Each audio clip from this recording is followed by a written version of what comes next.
My love for God should not be based on, or conditional upon the things He has blessed me with, life, family, health, comfort, material possessions, etc.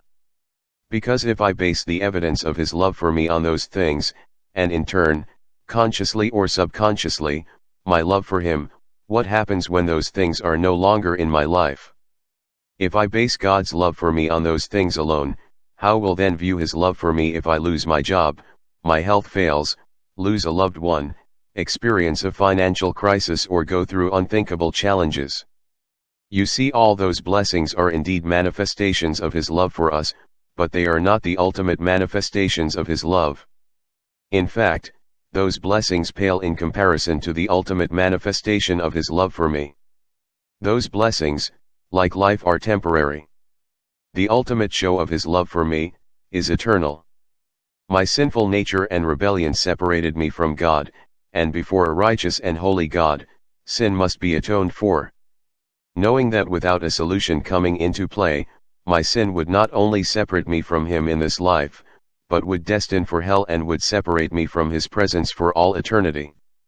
Knowing that I had no way to save or redeem myself, He made a way to save me. He made a way to save me when I saw no need for Him, rebelled against Him, and shook my fists in His face. He made a way to save me, when I didn't want to or deserve to be saved. He made a way to save me, through the sacrifice of His own Son.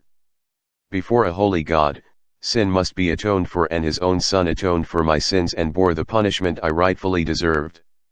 He did not send a mere man or angel to bear the punishment for my sin. He sent what was most precious to Him. He proved His ultimate show of love for me by sacrificing on my behalf what He loved the most, His Son. Christ exchanged His righteousness for my wretchedness and selfishness. He exchanged my eternal damnation and separation from God, for eternal fellowship with God. And He did all this when I was undeserving, unworthy, and unwilling. My sin was atoned for through Christ, and also through Him, I was once again reconciled back to God. Now that can only be purely out of love. If you really think about it, Christ atoning for my sins was not just a plan, it was the ultimate plan. Beyond that plan, there was nothing more He could do to confirm His love to me. Beyond Christ, nothing else could forgive my sins and break the power of sin in my life. Beyond Christ, nothing else can save me or reconcile me back to God. Beyond Christ, nothing else could replace eternal separation with eternal fellowship with God. Beyond Christ, there is nothing else. What God has done through Christ is an eternal confirmation of His love, and no challenges and problems we face in this life could ever take that away.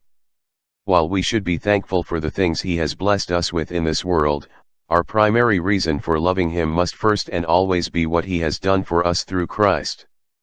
He saved us and made a way to bring us back to Himself.